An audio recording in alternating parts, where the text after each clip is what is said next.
Welcome, Carl, Quin Global, presenting Q-Dek.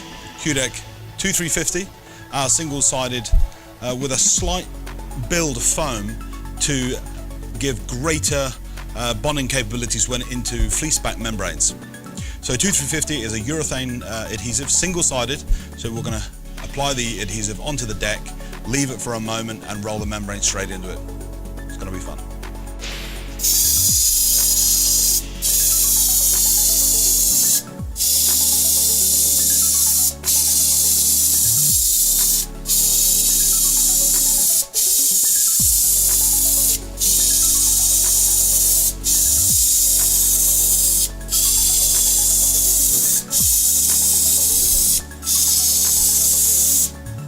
So we've applied the 2350 adhesive, single-sided, and now we're about to roll the membrane in single-sided.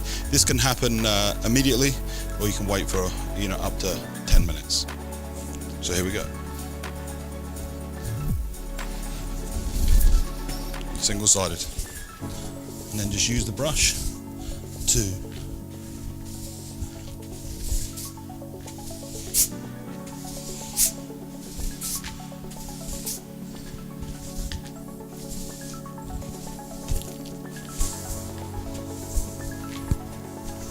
that's it done.